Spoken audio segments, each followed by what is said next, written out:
नमस्कार, आप देख रहे हैं स्वदेश न्यूज। मैं हूं शिवाली श्रीवास्तव आपके साथ और वक्त हो गया है उत्तर प्रदेश की खबरों का। शुरुआत करेंगे अपनी पहली खबर के साथ।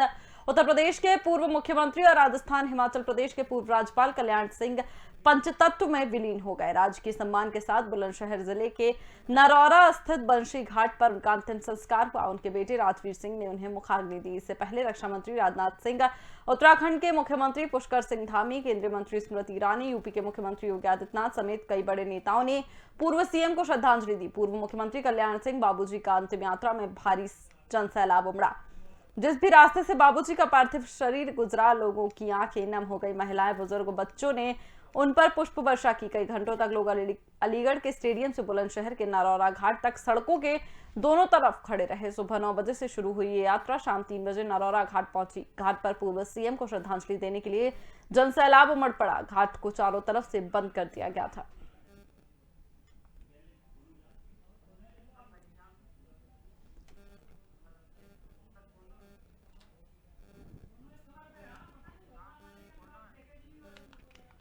इस खबर पर चर्चा के लिए हमारे साथ संवाददाता घनश्याम चौरसिया जुड़ गए हैं। घनश्याम, आज पंचतत्व में विलीन हो गए जिन्होंने हिंदुत्व का जिसे बड़ा चेहरा माना जाता था, जिन्होंने बड़े गर्व के साथ कहा था सारी बातें, हिंदुत्व का बड़ा नाम बन गए थे।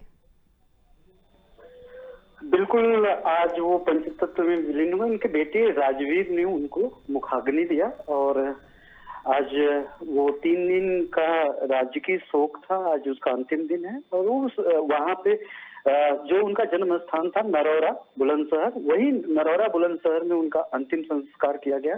जहाँ से उनकी इच्छा भी थी, उन्होंने अपने परिवार से उस वक्त जब वो स्वस्थ थे तो उनकी अंतिम इच्छा थी कि मेरी जो अंतिम संस्कार हो, मैं अपना अंतिम वक्त जिस जन्मभूमि में जहाँ की जन्मभूमि में मैं पैदा हुआ हूँ वहीं पे मैं पसंद करूंगा। क्योंकि बेसिकली होता ये है कि जब आप बड़े फिगर होते हैं, बड़े इमेज होते हैं किसी चीज को लेकर के, तो आपको जो है मैक्सिमम क्या होता है कि गंगा घाट, ऐसे जो इलाहाबाद, प्रयागराज और अयोध्या जैसे जगह ले जाया जाता है, ताकि माना जाता है कि ऐसे पवित्र जगह ले जाने से उनको मोक्ष की प्राप्ति होगी। जो उनके अपने परिजन होते हैं वो ये मानते हैं कि हम अपने उस आराध्य को जो उनके बीच में नहीं है तो उनको ऐसे जगह ले जाए जहाँ पे उनको मोक्ष का रास्ता मिले। लेकिन उसके इतर उन्होंने पहले ही अपनी इच्छा जता दी थी कि उनकी जब भी कभी अंतिम संस्कार हो तो उनके गृह जनपद, गृह राज्य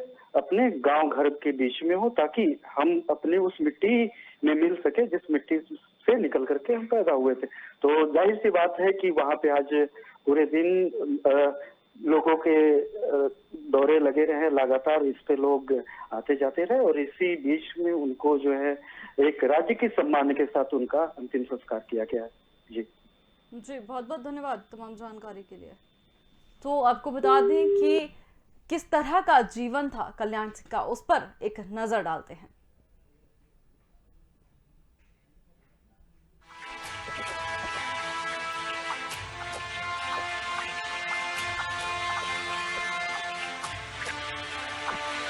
ढांचा नहीं बचा, मुझे कोई गम नहीं इस बात का, और ढांचे के टूटने का न मुझे कोई खेद है, न कोई पश्चाताप है, न कोई प्रायश्चित है। उसके गिरने पर मैंने न तब कोई अफसोस जाहिर किया था, न आज भी अफसोस जाहिर करता हूं।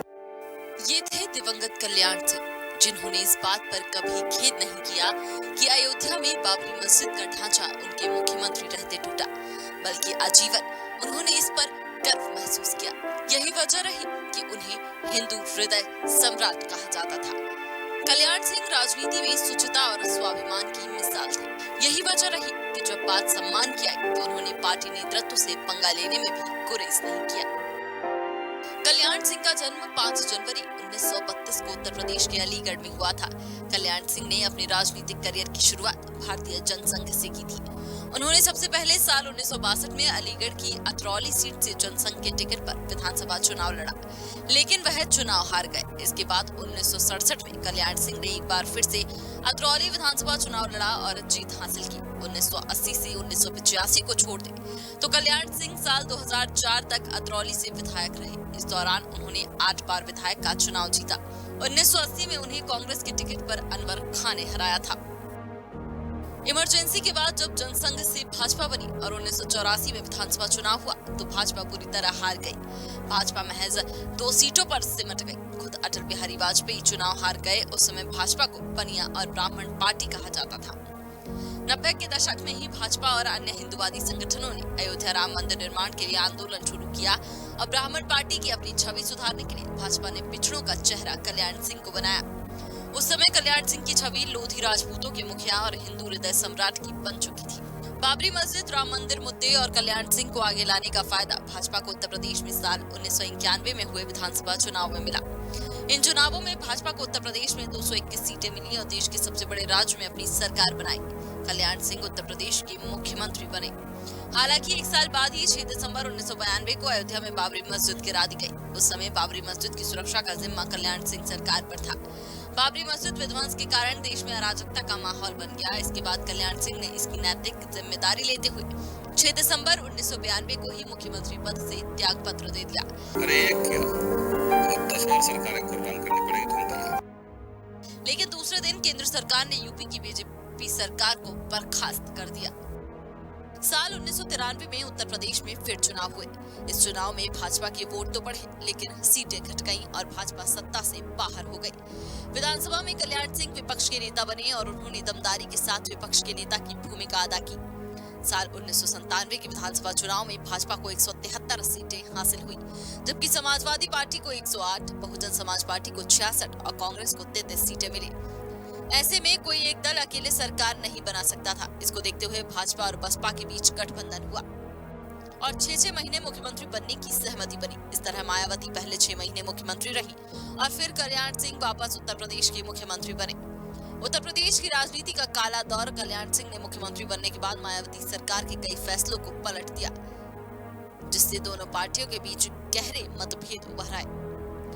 ऐसे में मायावती ने कल्याण सिंह सरकार से अपना समर्थन वापस ले लिया और कल्याण सिंह सरकार अल्पमत में आ गई। इसके बाद राज्यपाल ने कल्याण सिंह को 2 दिन के भीतर विधानसभा में अपना बहुमत साबित करने के लिए कहा। उस समय बसपा, कांग्रेस और जनता दल में भारी तोड़फोड़ हुई और कई विधायक दल बदल कर भाजपा में आ गए। विधानसभा अध्यक्ष भाजपा का था तो दल बदलुओं पर कोई कार्रवाई भी नहीं हुई और कल्याण सिंह ने अपनी कुर्सी बचा ली। कल्याण सिंह ने दूसरी पार्टी से आए विधायकों को मंत्री बना दिया। उस दिन देश के इतिहास में पहली बार ऐसा हुआ था जब 93 मंत्रियों के मंत्रिमंडल को शपथ दिलाई गई। साल 1998 में राज्यपाल ने अचानक कल्याण सिंह सरकार को बर्खास्त करके जगदम्बिका पाल को मुख्यमंत्री पद की शपथ दिला दी। जगदम्बिका पाल कल्याण सिंह सरकार में मंत्री थे, लेकिन उन्होंने दूसरी पार्टियों से खुफिया बात कर बगावत कर दी। इस फैसले के विरोध में भाजपा हाईकोर्ट चली गई। कोर्ट ने अगले दिन राज्यपाल के आदेश पर रोक लगा दी। उस दिन सचिवालय में 2 मुख्यमंत्री बैठे थे। कोर्ट के आदेश से पहले जगदम्बिका पाल सचिवालय जाकर मुख्यमंत्री की कुर्सी पर बैठ गए। इसके बाद जब कोर्ट का फैसला आया तो कुर्सी छोड़कर चले गए और फिर कल्याण सिंह जाकर उस कुर्सी पर बैठे। साल 1999 में कल्याण सिंह और अटल बिहारी वाजपेयी के बीच गहरे मतभेद हो गए, जिसके बाद कल्याण सिंह और भाजपा अलग हो गए। इसके बाद कल्याण सिंह ने अपनी खुद की पार्टी बनाई और उसका नाम रखा राष्ट्रीय क्रांति दल। नई पार्टी बनाने से कल्याण सिंह को तो कोई खास फायदा नहीं हुआ, लेकिन भाजपा को उत्तर प्रदेश में भारी नुकसान हुआ। इसके बाद साल 2004 में अटल बिहारी के कहने पर कल्याण सिंह वापस भाजपा में शामिल हो गए। साल 2007 में भाजपा ने एक बार फिर से कल्याण सिंह को मुख्यमंत्री पद का चेहरा बनाकर चुनाव लड़ा, लेकिन भाजपा सत्ता तक नहीं पहुंच सकी। इसके बाद कल्याण सिंह साल 2009 में एक बार फिर भाजपा से अलग हो गए और एटा लोकसभा निर्वाचन क्षेत्र से सांसद बने। हिमाचल प्रदेश, राजस्थान के राज्यपाल साल 2013 में कल्याण सिंह एक बार फिर भाजपा में शामिल हुए। केंद्र में मोदी सरकार आने के बाद 26 अगस्त 2014 को कल्याण सिंह को राजस्थान का राज्यपाल बनाया गया। इसके बाद जनवरी 2015 में कल्याण सिंह को हिमाचल प्रदेश का राज्यपाल का अतिरिक्त कार्यभार भी दिया गया। मेरी इच्छा है कि जीवन भर भाजपा में रहूं और जीवन का जब अंत होने को हो तो मेरा शव भी भारतीय जनता पार्टी के झंडे पर लिपट कर जाए।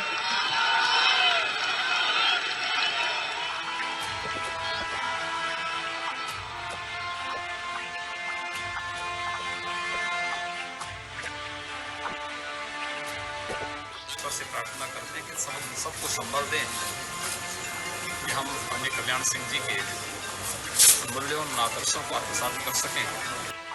देश ने एक मूल्यवान शख्सियत, एक सामर्थ्यवान नेता खोया है।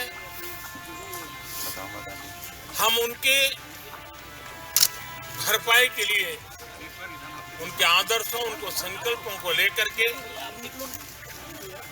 अधिकतम पुरुषार्थ करें और उनके सपनों को पूरा करने में कोई कमी न रखें।